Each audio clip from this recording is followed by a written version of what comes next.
Hi, good afternoon, everyone. Thank you so much for joining us. And I'm really delighted to be hosting this webinar this afternoon.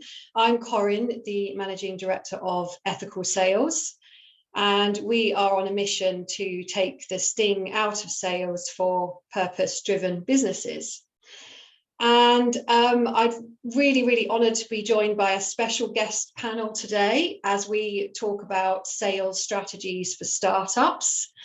Now, I know that many of you joining us today or watching this back are startup founders yourselves, and we all know that it's a tough journey to go on. It's not easy out there. And even if you get your first investment or get your first sales over the line, it's still a massive journey to be going on.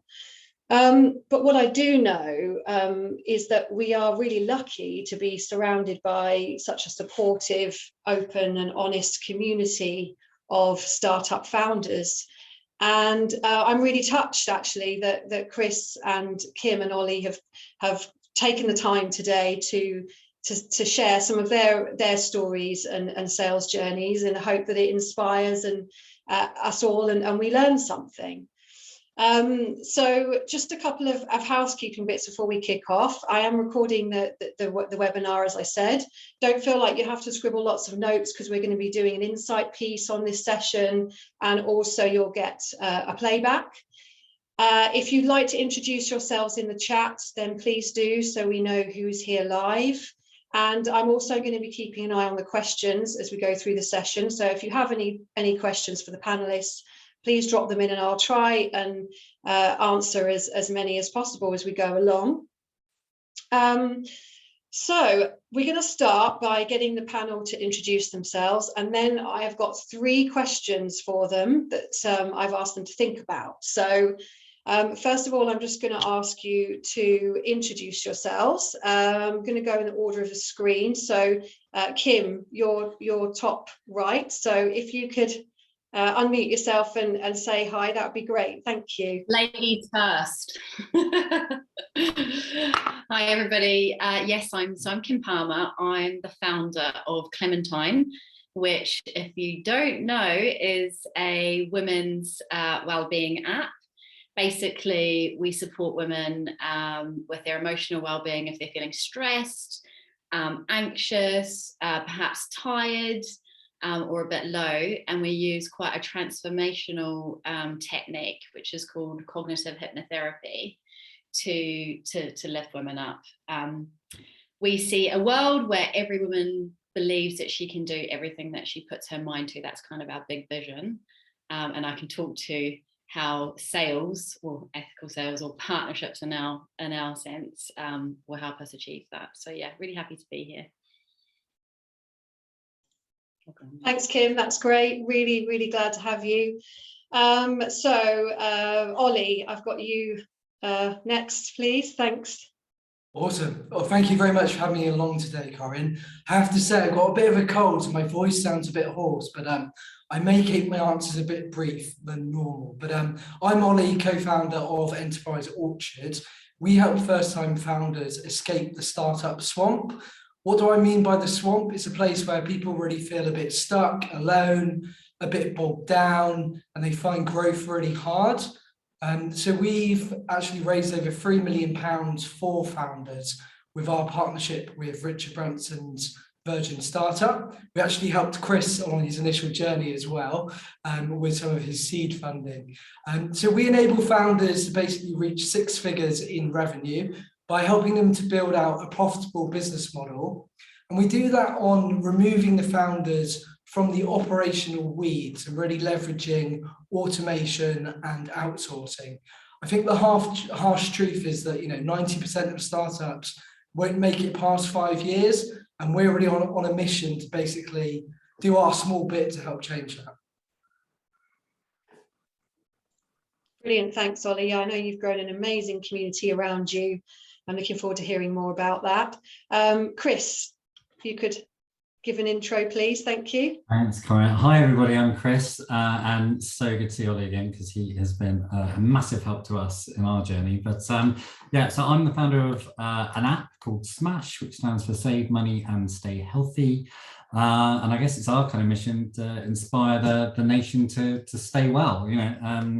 So we essentially provide incentives on healthier options on the high street across restaurants, grocery items and food online as well.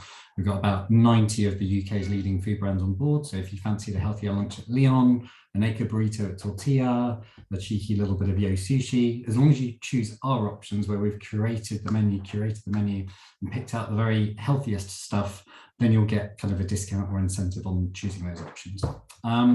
We've been going, about a year now. We've got about 85,000 people who have chosen to download the app, which is epic. And we've just launched a version of Smash for grown-ups. Our original mission was to help and inspire young people under 25 who could and still can and always will be able to download Smash for free.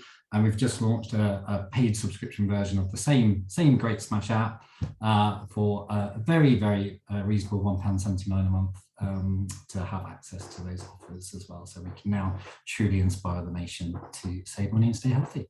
I used to be on the board of KFC, so I went from a big corporate environment to doing something very scary, and I am very much in that swamp. So nice to see you guys and to meet everybody here on the call. Thanks, Chris. That's brilliant. Okay, so without further ado, I'm going to kick off with the first question, and I'm just going to share my screen so we can all read it as well as hear it. So my first question is a big one, but I think it's an important one to kick off with.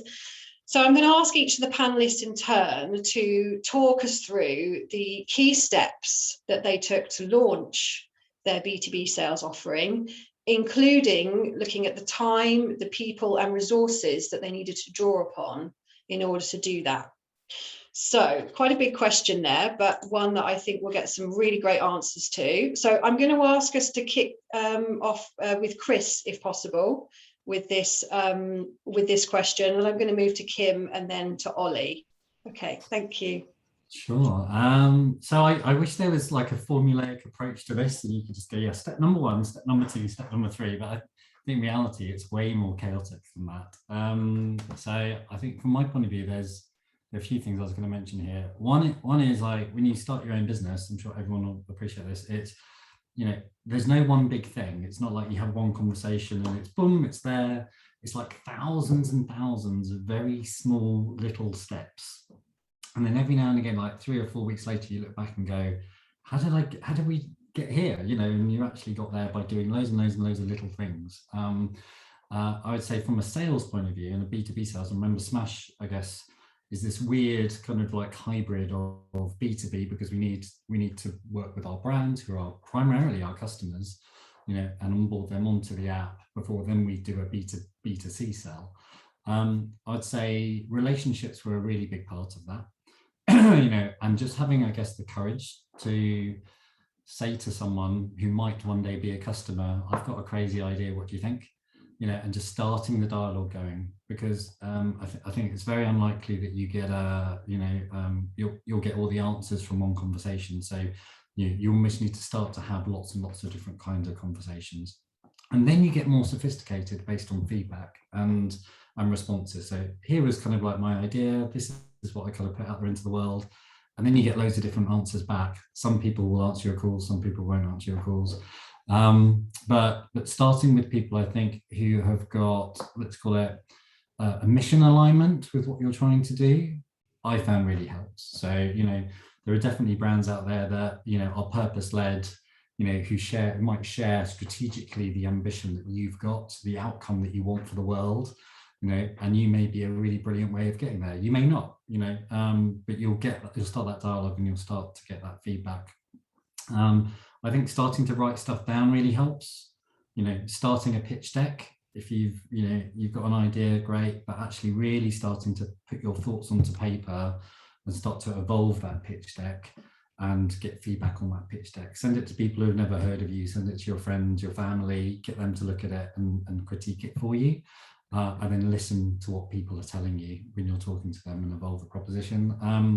I also think there's, when you're thinking about your pitch, one of the steps that was a big breakthrough step for us was trying to work out who in the organization you're talking to and what do they care about. And actually, when that conversation, let's just say you've broken through that first sales conversation, who are they then talking to? And I guess sitting on the other side of this fence in KFC, you know, when we would be noodling proposals at a board table, it wasn't just the individual, let's just say, who was championing your cause at that board table who would really be the big voices. It's like you might have a marketing proposal, but what does the ops director think of it? What does the HR director think of it? What's in it for them? You know, and actually from our point of view, just to give you an example, we found, and this was true with a couple of the brands that we work with, so we found that, you know, our restaurant brand partners were really struggling to retain people. And actually one of the HR directors that I met of one of the brands that we were talking to said, well, have you ever thought about positioning Smash as an employee wellbeing benefit? You know, so actually one of the things that we turn on, we say, well, if you work with us as a brand partner of Smash, we'll give you free, and all of your teams, free access to Smash. So you've got a unique employee wellbeing perk that can add value to them. So if you're a chef in a restaurant and you've been there for 25 years, you know, you've then got access to Smash to help you save money and afford healthier food. You know, that becomes a unique selling point for us. So yeah, just that the HR director really likes and the ops directors really like. So there's, you know, just a different angle on things. Sorry, there's loads of different things there, but it's, yeah, thinking about relationships. Where's your easy way in to start the ball rolling on conversations? You know, what resources are you using? What's the deck look like, and how's that evolving? There's never one big thing, it's lots of little things, and then try and think about who you're talking to, I guess would be my my summary. Thanks, Chris. And I think, you know, knowing a lot about your journey, because, you know, we were part of it in the early days, I think one of the things that impressed me, you know, or pressed upon me was the speed at which you needed to move. You know, I thought when you came to us and said, look, I need to get some new partners on the app, that you'd been in existence for 2-3 years, but you'd actually only turned it around in about 8 weeks or something ridiculous. Yeah, so you had the funding, and then you were saying, right, now I need to go out and get those first partners over the line really quickly so that we can launch. And that's something you had to do at great speed. I wonder if you could just talk us through how you were able to do that, because I think there are a lot of startups that find that they suddenly have this launch date in front of them, and they think, how on earth are we going to get there? Yeah, totally. And we didn't know, you know, when we were going to launch. We just knew that we had to have a critical mass of product that we thought was good enough, and then we knew we had to just get that out the door. To get there, yeah, I remember, like, yeah, it was going to Christmas, we didn't have anyone under contract. You know, we were working together, and it was kind of like, oh, what are we going to do? And then we had one brand say yes in January, and like we all high-fived, and it was epic. And then what we realized, actually, and you helped us see this actually, Corinne, is, you know, we're having all these great conversations. We didn't actually have anything to really close the deal properly. We didn't have a contract, your commercial term sheet. And one of the big breakthrough moments was getting that done. So we actually had, okay, that's great, let me send you a contract. Yeah, and that was a big thing. You helped us see that. And obviously, like I guess one of the other things very grateful for your support on was almost like the reciprocity spreadsheet and the management of the list and the leads list. So it's kind of like, crikey, you know, it's a funnel. You know, you need to speak to, you know, maybe 100 people to get, you know, or email 100 people to get conversations of 20, that then might then turn into 10 great conversations that then might turn into 5 contracts that then you might get a signature next week. You know, and obviously doing that on your own, you know, is really challenging. So you do need to think about, you know, the resources part of your question, and how can you divide and conquer, and is there a flexible approach? Like I really appreciated as a startup. I didn't know what I needed, didn't know if I needed an in-house biz dev team or not. You know, so having you guys get stuck in and sort of represent us was epic. You know, so then getting that critical mass and starting to get some names over the line. So not just like anyone either, like just brilliant brands who shared our mission, who, you know, really believed in it, because it's quite hard to sell something when you don't have anything. So like, yeah, we're going to build this great app. It's going to be great. Come on the journey. And you know, any rational brand customer would say, well, how many users have you got? You know, and we'd be like, none. But you know, at the end of the day, like relationships, purpose driven kind of like brands who kind of get it and want to be part of that founding journey, I think, you know, they can become your biggest advocates. But yeah, you don't get there necessarily on your own. Thanks, Chris. That's great. Yeah, and I wasn't kind of plugging for a Oh no, happy to plug. compliment Happy there, to but I plug. was just wanting, and I'll clarify, you know, it wasn't just us. You built a team at the same time, and so you had a brand manager and a product manager and account manager kind of as part of that steep growth as well, didn't you? That and you were sort of trying to do both alongside one another. But I think it just helps to flesh it out a bit about you know, how you actually had to go about it. And as you say, the work that you had to put in those early days to get those first partners over the line was really quite significant. So yeah, okay, so can we move on?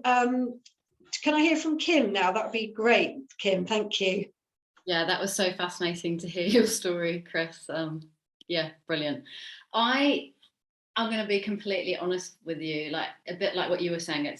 Ours has been quite chaotic. We didn't sit down, and it's not been linear, that's for sure. But what happened was at the beginning of the year, we had always been very much focused on B2C and selling the app, you know, to women, you know, on an individual basis, but, you know, through marketing, etc. And at the beginning of the year, bearing in mind where the world was with the pandemic, we agreed as a team that we felt that one of the big opportunities that we hadn't explored was B2B, but starting with employee benefits, right? So, you know, everybody's suffering and lots of organizations didn't know how to support their staff. So we thought, well, we're an amazing solution. This is what we thought. So we put together our pitch deck, you know, thought it was great, all that sort of stuff. And we have quite a good network. I'd say that everybody who works here, you know, has grown up with a lot of women who are now C-suite at massive organizations. So we actually, honestly, I thought we're going to smash this. And we didn't, and it was terrible. And we just basically just kept coming up against a brick wall. And the feedback that we were hearing was, you know, we don't just really want a solution that's for women. We need something that ticks the boxes for everybody, you know, blah, blah, blah. Because we hadn't really thought about, it's interesting, we hadn't thought about what was going on with the HR directors in businesses at that time, right? Which was, they're inundated. They're just trying to keep their staff happy, trying to make sure that they can pay their staff. So they wanted simple solutions, not, and I wouldn't say we're niche, you know, women make up more than half of the world, but they needed something that was for everybody just because of their own workload. So it was quite demoralizing. But what was happening on the side, just naturally, organically, was that we were starting to get approached by brands, right? So B2C brands. And I can't name all of them now because we're working on a lot of these brand partners. These are big brands, by the way. We're tiny little company. And so we started to think, oh, hold on a minute, but all these like really big brands want to talk to us about how we can help them and how we can elevate their propositions. And we just made a decision, you know, when energy is pulling you somewhere and the other side was like, we're just getting nowhere really quickly and it's taking up all the resources. We've only got a team of 4. We just ditched it. We went, we've got to stop this. This is just a waste of our time. And let's rethink, if the energy is with the brands, let's rethink what a proposition and propositions could look like for B2C brands.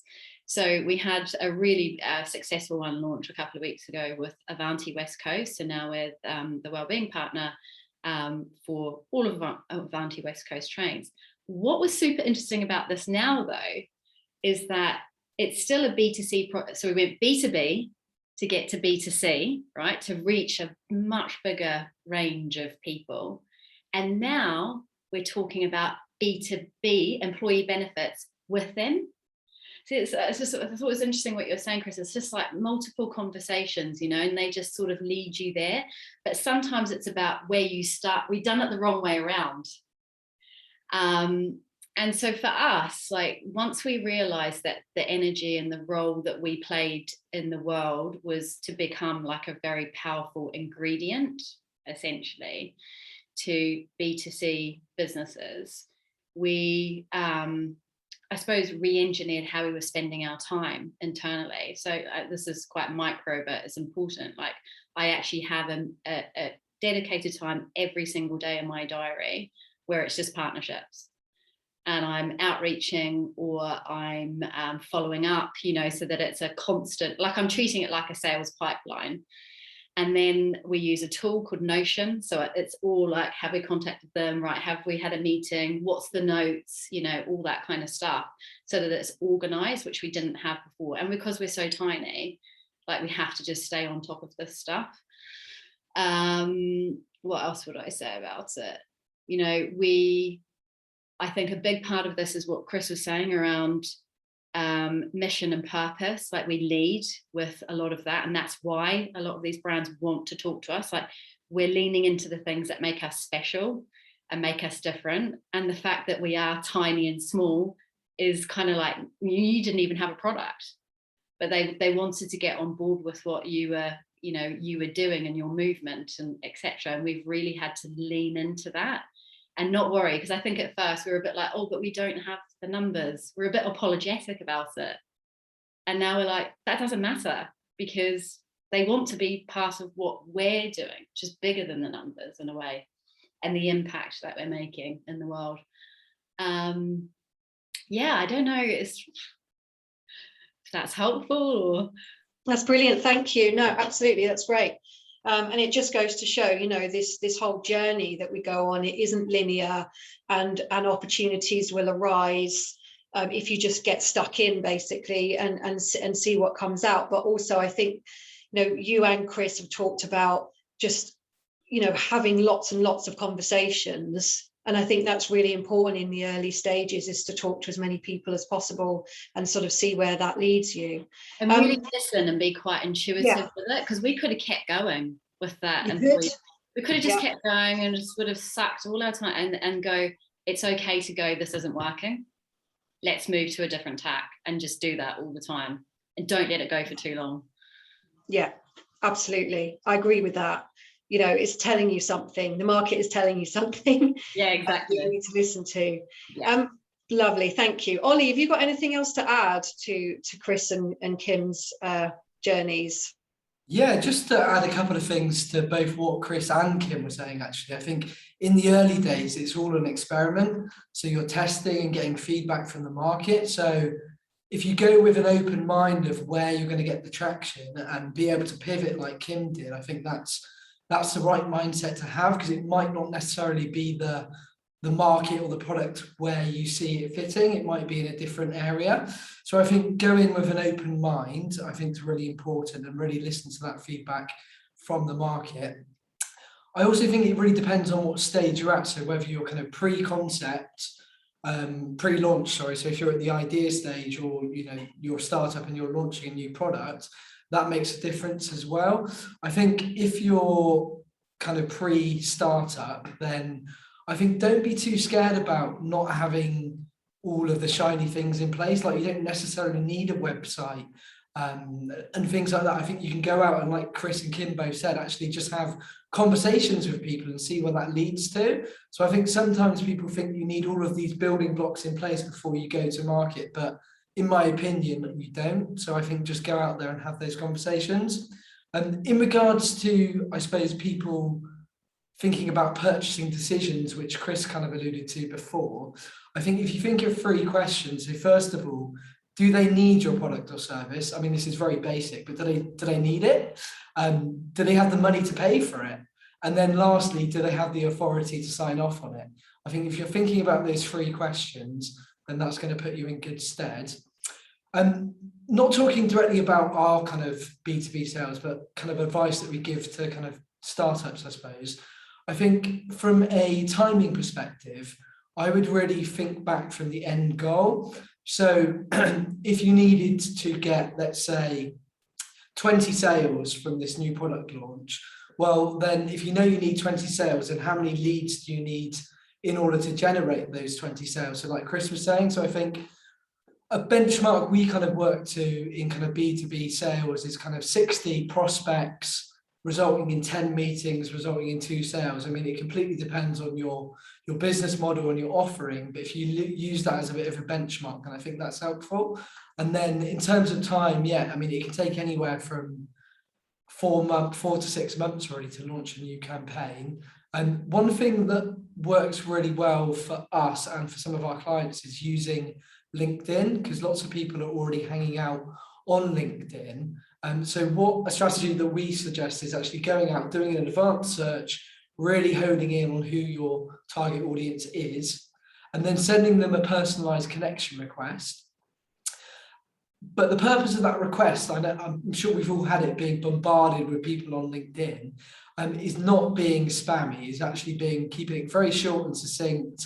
And the purpose of that connection request is not to sell. It's just sparking your curiosity and giving a bit of an intro, and then following up in, I'd say about 10 days, not straight away, so it's not spammy, and just asking a question. People buy from people. I think sometimes you can tell straight away if it's like this really bad automated spammy message. So I think if you do it in the right way, that really has the potential to work. Another strategy for doing LinkedIn outreach is using personalized either video or voice notes, and then you can actually really tailor it to your audience. So you could look on their social media, you could like pick out a couple of things and then actually put that in your message or video to them. And the open rates and the click-through from that and the response rates are far higher. In terms of resources, I'd say think about what your common objections are going to be and maybe put together a bit of an FAQ. I think that will really help, and then you can kind of repurpose that into maybe an email campaign in terms of an email sequence to your target audience. And then lastly, in terms of resources, I'd say, yeah, think about social proof. So let your customers do the selling for you. So put together some case studies and testimonials that will help sell your offer. In regards to kind of people and processes, I think Kim mentioned Notion there, which is great. There's other things like Trello.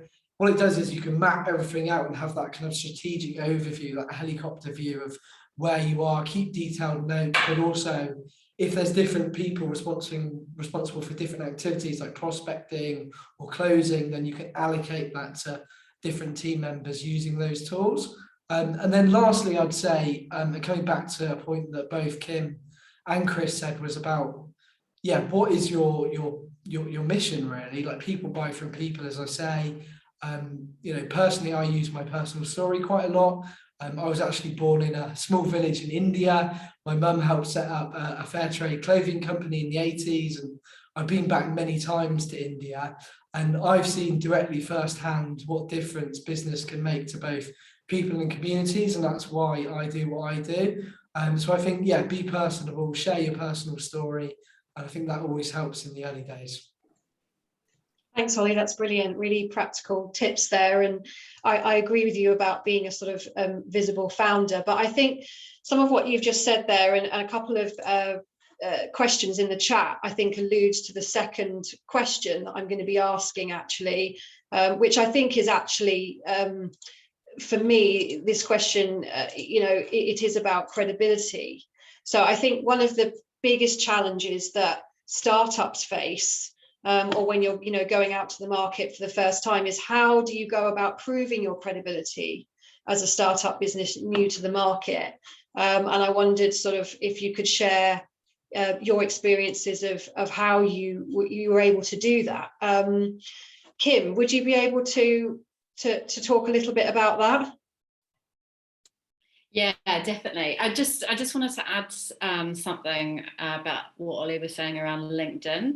I love LinkedIn, but from a slightly different perspective. So I'm quite visible on LinkedIn and sharing, you know, things about our business and what have you. And honestly, we have been approached just because of that, not because I'm reaching out to people, but because I'm sharing what we're doing. So I think definitely being active and present on LinkedIn is really, really important and helpful. So yes, traction, early traction.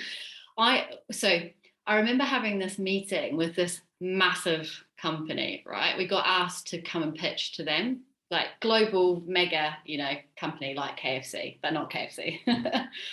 And honestly, I was like, oh God, what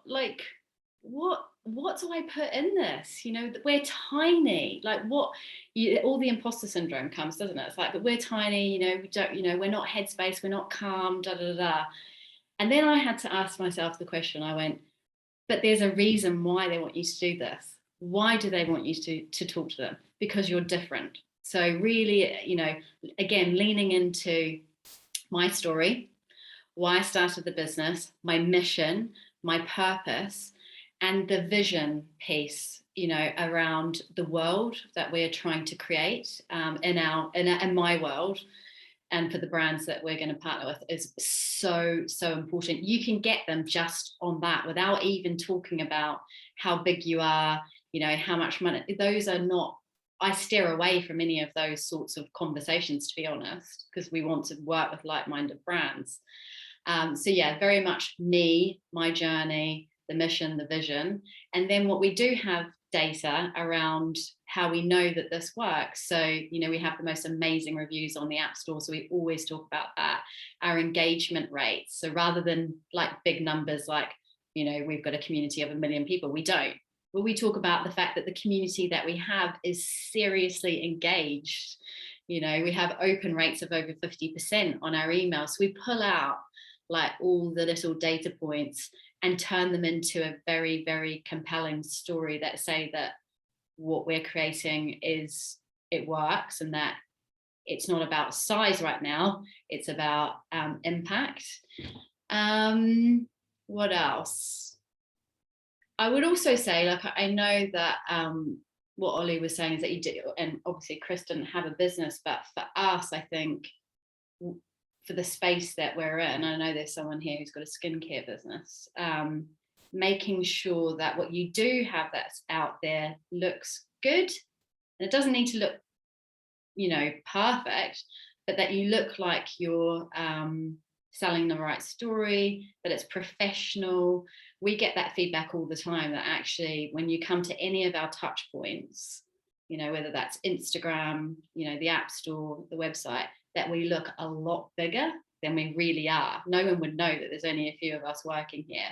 And that's because we just make sure that what we've put into the world, looks good enough. I think for us, that's quite important. Yeah, I think that's a really good point. And I think, there's a couple of questions in the chat about kind of objection handling. And I do think it comes back to that point of difference. Why are you different to who else is in the market, and what can you bring that they don't? And that's being very niche can be really good on that regard. Can I just say on that, like, we literally had a meeting last week with a deal maker at a very big company who basically, it was quite brutal, to be honest, where he said in this meeting, but why are we working with you? You're tiny compared to those other companies.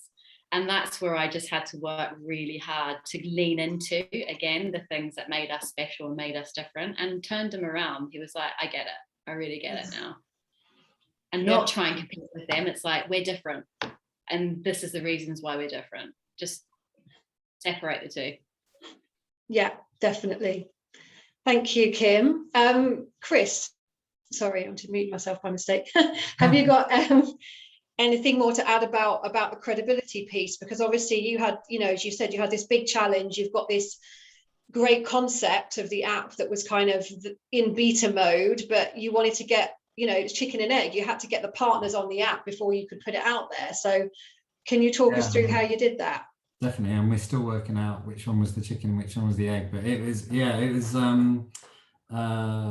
it's not easy, it's not easy when you haven't got anything. And what Kim was saying was so true around your the thing you've got is you, You know, you've got your story, you've got your rationale, and in a startup environment, nothing happens unless you make it happen. So you need to light 10 fires a day, you know, maybe more, and I hope that one will catch, you know. So you've got to kind of get out there, get going. I'd say totally also agree with let's call it I don't think it's any way false or kind of, you know, insincere, but the impression management, you know, like, so you're painting a vision of your business. You know, you are going to be judged by the assets you got. I kind of agree with you, Ollie, in terms of you don't necessarily need a website in the early days and that kind of stuff.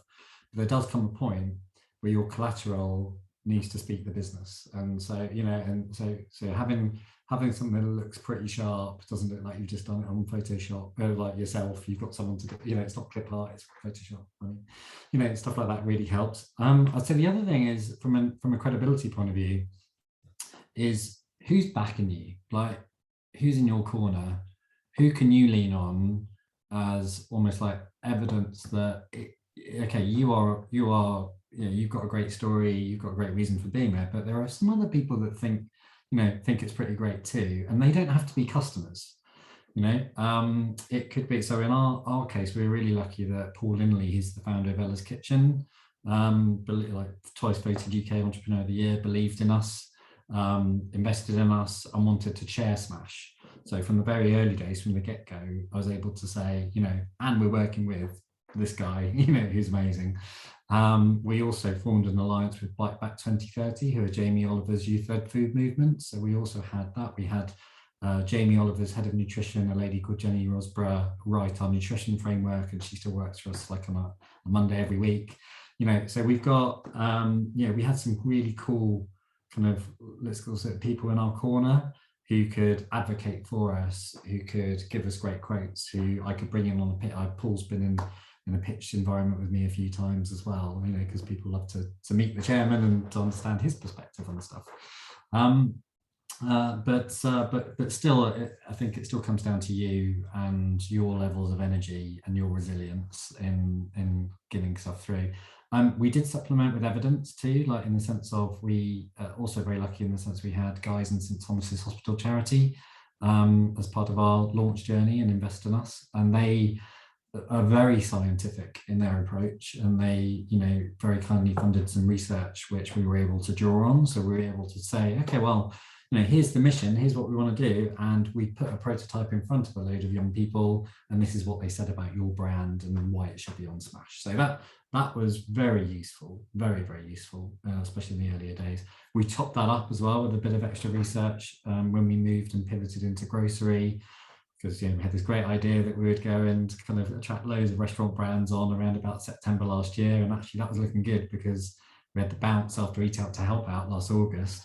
And in November, another lockdown came and all the hospitality businesses shut. So it was like, what are we going to do? And we got an email in from Unilever saying, no, we think maybe we should get involved in Smash. And I was like, I don't know how we're going to make that happen. I was like, I need to make that happen.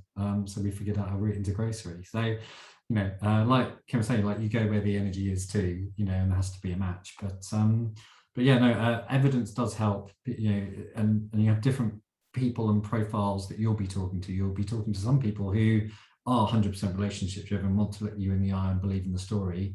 Others will give me the numbers, what's in it for me, you know, show me the facts, show me the hypothesis that you're kind of going, what are the KPIs, what's the target, you know, and I think you need to be able to have a toolkit that can respond to those different types of individuals who you will be talking to. But yeah, it's try and answer one of the questions there around how do you respond to those kind of objections. It is point of difference. You've got to find your angle, and maybe being small means you can be more agile. Maybe it means you can deliver a better service or customize something to you. You know, we were having a chat yesterday with a local authority who were interested in purchasing licenses for Smash to give out to their communities to try and level up the cost of healthy eating in the community, which I think would just be brilliant. But they're like, but you've only got like 2 restaurants in our entire borough. I'm like, well, you know what, we'll spend 3 days working with you. You give us a list of everyone you'd like on the local fishmonger, the fruit stall, and we'll go and spend time talking to them to try and get them onto the app for you. You know, and it's like, yeah, there's no way Deliveroo is, you know, necessarily going to have that level of response, if that makes sense. So you've got that going for you too. But sometimes if it's like, why would we do this? Because I don't like this, I don't like this, I don't like this, I don't like this. It might just be a no. You don't win them all, do you, Chris? No.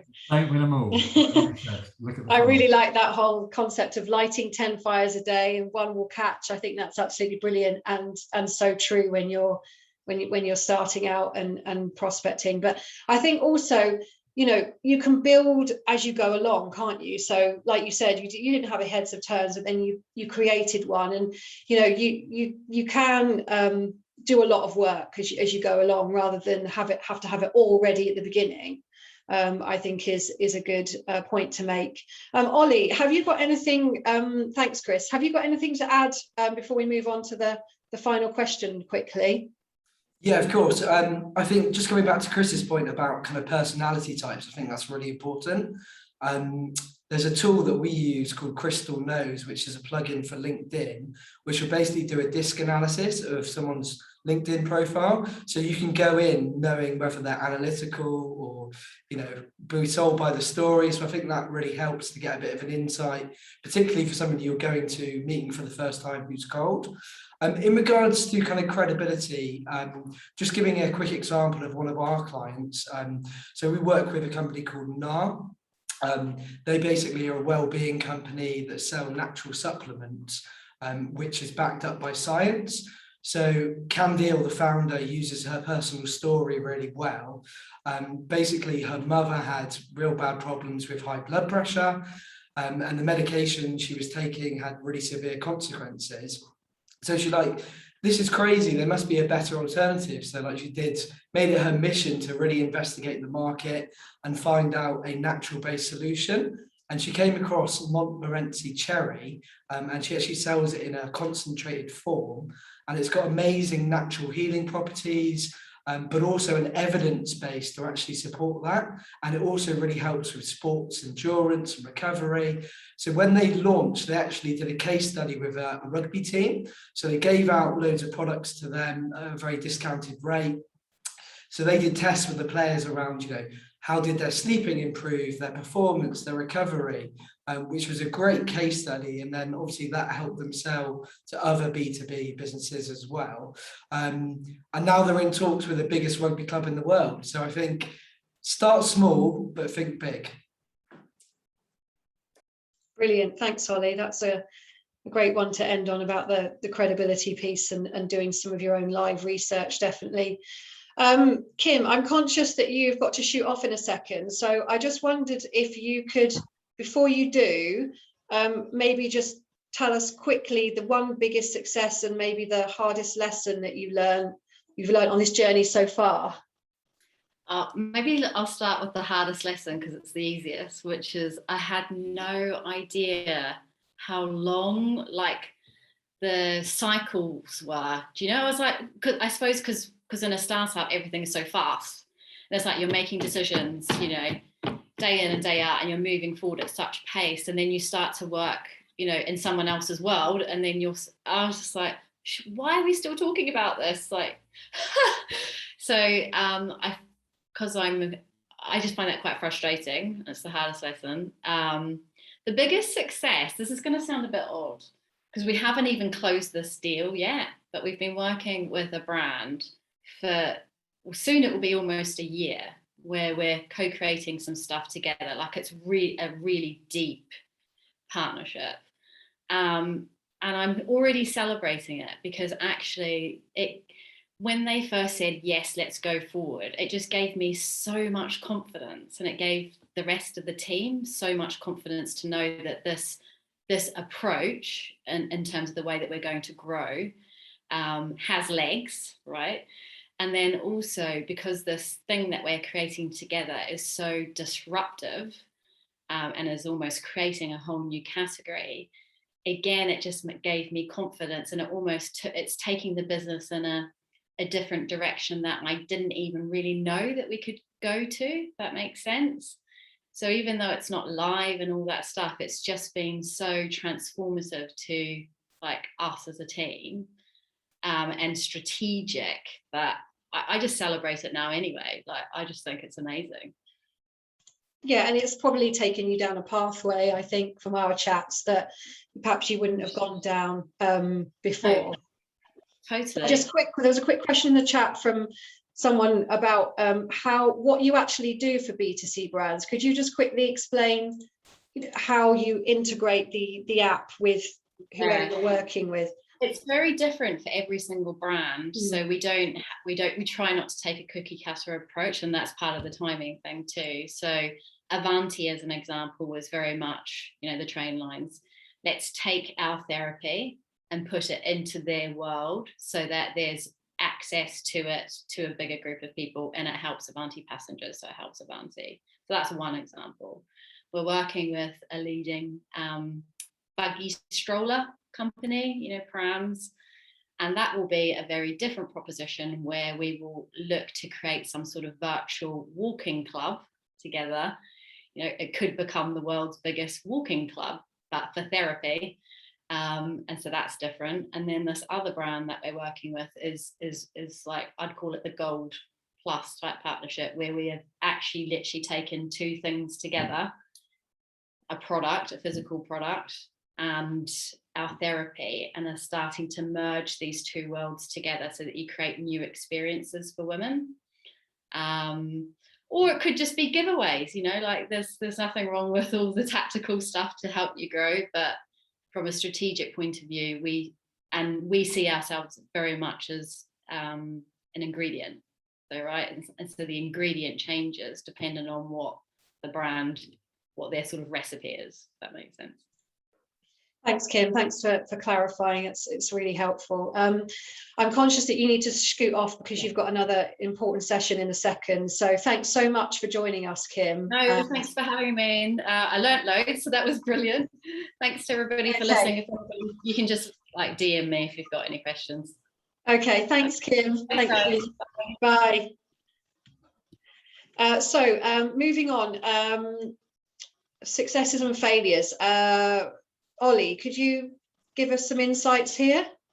Yeah, I'll share our kind of personal insights here in terms of successes and failures. I guess one of our biggest kind of B2B partnerships has been with Virgin Startup, and it's probably been one of our most successful things we've done so far on our journey. I think because we've got a really shared mission about helping founders, and there's lots of synergies and crossovers in terms of our audience. So I think if there's people on the webinar thinking about partnerships and B2B sales, really think about who already has access to your target audience and could you form a partnership with them. And we've, as I said at the start, we've raised over £3 million for founders, which in, I guess, the angel or VC world doesn't sound like a lot of money. But given that the funding that you can actually get for this is up, the maximum is 25k. So that probably gives you some of the scale in terms of some of our work there. I think in terms of one of the biggest lessons that we've learned is partnerships are great. I'm a real key advocate of partnerships, but I think one of our biggest lessons was probably trying to have too many partnerships. Like we wanted to have a partnership with lots of different businesses that could really help our customers. So like lawyers, IP companies, innovation, finance, marketing. But the number of partners we had just grew to too many. And what it meant is that some of those partnerships diminished because we didn't go deep enough with them. And there wasn't enough value added. So I'd say if you are doing partnerships, think about a manageable number of partnerships. And it's probably going to be on one hand, I would say. So yeah, that's probably our biggest lesson. Yeah, that's a really good point, Ollie. And I think it's, again, partnerships take time just as much as trying to move a prospect through a sales pipeline. You've got to build those lasting relationships and be available to them and come up with some, terms of agreement. And it just can be a massive time sucker. So I suppose it's about doing them strategically as well. And you've got a set of great, strategic partners now on your website that probably cover most bases. But as you say, you've only got a handful of them. I noticed ethical sales isn't on there, so we should do something about that. Anyway, we'll get it live, Corinne, don't worry. Yeah, we'll get it live. Chris, have you got anything to add about your journey, your successes and your lessons? Yeah, a couple of bits, small things, but I agree with everything that both Kim and Ollie have said, by the way. I guess from a success point of view, all I'd say is bank them when they come, because they do come, and celebrate them with your team, you know, and don't be limited by the size of them. You know, a small one is still is still one, you know, and they all ladder up. So yeah, from our point of view, you know, the milestones, when you hit those milestones, you know, celebrate them, whether that's just one more deal, or I think in our case, you know, one of the big moments was just going live, you know, just putting this thing live. It's like, it's real. And someone from our kind of like marketing agency working with said, like, this is the smallest you will ever be. And I think that phrase has really stuck with me. And every day I sort of think, actually, yeah, today is still, this is the smallest we'll ever be, you know, and that made a big difference. So be positive. The wins come, celebrate them. I'd also say, like, the other big lesson for me was, and Kim mentioned, like, the time that some things take. You know, it always takes longer than you think. It always probably costs more than you think. Be patient with yourself and be patient with other brands. You'll have your own time zone. Like, we have a totally different time zone in Smash than the real world. You know, we crank through stuff. A month in our world, you know, feels more like 4 months to most people. So, you know, you'll have unrealistic expectations and you'll get really frustrated because other people aren't moving as fast as you, but give them a little bit of a break, you know, just be aware of it. The other thing I'd say is the no's come before the yeses. Yeah, and it took me a long time to really understand that and really understand what that means. But the no's come before the yeses. It's much easier to say no than it is to say yes. If someone's going to say yes, there's a lot more work involved than looking at something and saying no. You know, so again, be patient with those brands who you're talking to, or those customers that you're talking to who might be dragging their feet or taking longer than you think. You know, sometimes no answer is a good answer because it means that behind the scenes there's conversations happening, there's stuff building, you know. So yeah, the no's come before the yeses. And even a no is an okay answer as long as it's no because. So yeah, so it's kind of like, so as long as it's no because, you can respond. You'll either know that it's no because, and there's no chance in heck I would ever have met that criteria because I don't know, you needed a parent guarantee, and you know, and you needed to sign up to kind of like you know, you needed £5 million worth of assets in order to be able to contribute, like be on our list or whatever, you know, through to no because your pricing's wrong, or no because the timing's not right, or no because I haven't. So one major QSR, like fast food restaurant we were talking to, it was no, because we love what you're doing. The answer was like, here's the bit, we pitched, we thought it went really well, and we got loads of great responses, but it was no because we don't think we're ready yet. We don't think we've got a credible range to be credible on your app, but when we do, we'd love to give you a call and talk about it. And actually, you've maybe inspired us to go in and look at our range and our menu a little bit. And you know, whatever happens to Smash, if we can look back, you know, whether it works or whether it doesn't work, we can look back and go, we might have inspired like an absolute mega brand to do more good stuff in the world, you know, then maybe that's a good thing, and maybe that's a win. So, you know, if it's a no because, I think that's you know, that still celebrate that because you've got a chance to do something about it potentially, or a chance to get back in touch at the right time. So yeah, that would probably be my kind of yeah, my parting thought. Thanks, Chris. That's really helpful. And I think it's right about the no's come before the yeses, and to then be okay with asking, you know, why. And you know, yes, you can spend a long time thinking you're just getting ignored, but actually, if you persist enough and in the right way, you will get an answer eventually. And you know, it's just important to keep going, and know that yes will be, you know, yes will be there eventually.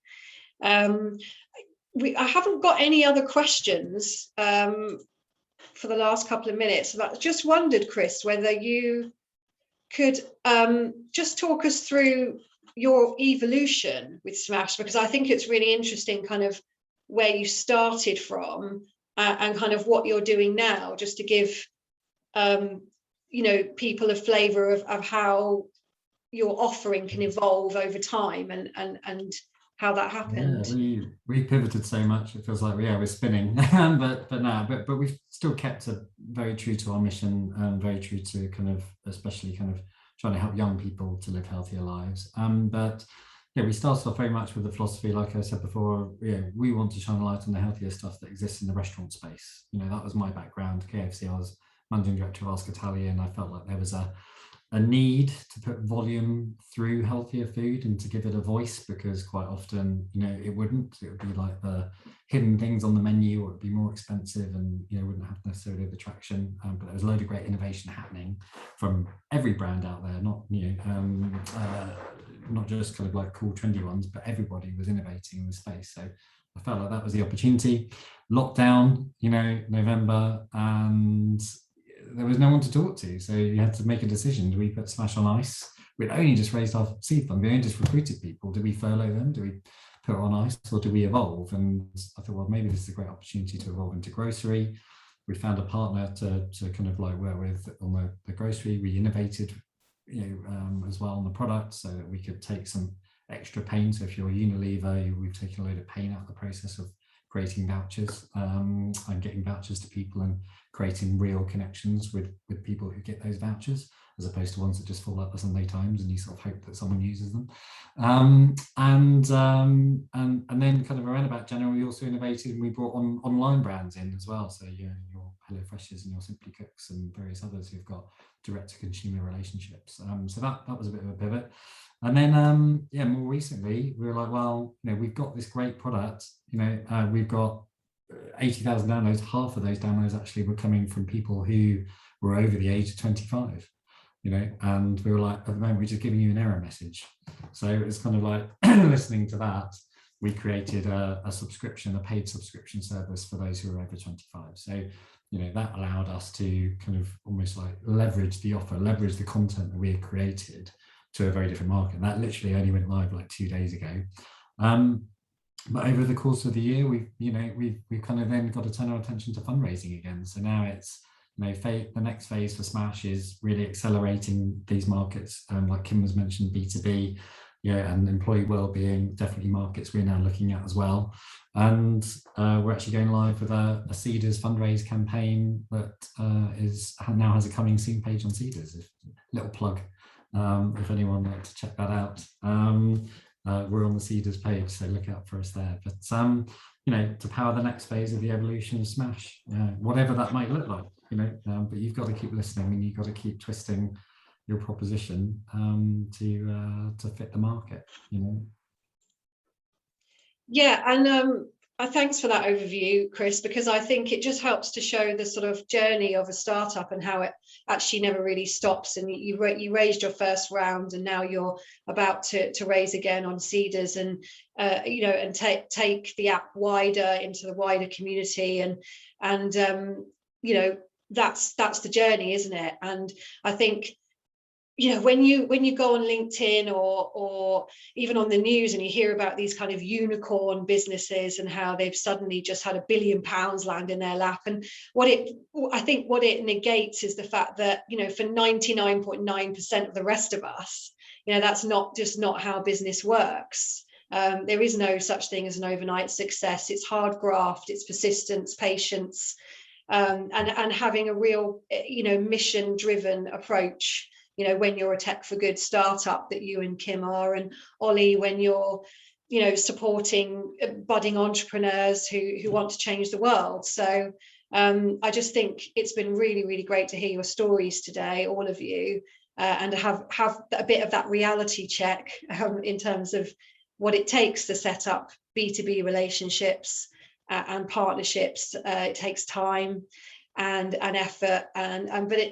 the results, as you guys have proven, can be transformative, and will change how many people's lives. Chris, your app, was it 80,000 young people that now? 80,000. Yeah, yeah. Who are making those healthy choices every day that perhaps didn't before. So I think that's brilliant. So so I'm going to wrap it up now because it's 1 o'clock and we're all going to lose our voices soon. So thanks so much for joining us today at this Sales Strategies for Startups session. Thank you, Chris and Ollie and Kim for joining me and being so open and honest and giving lots of useful tips and advice. We will be back next year with some more webinars, so please do look out for a survey where we're going to be asking you what you would like to see us cover next. And yeah, thank you. Have a great afternoon, everyone, and thanks so much for joining me. Thanks, guys. Thanks. Bye.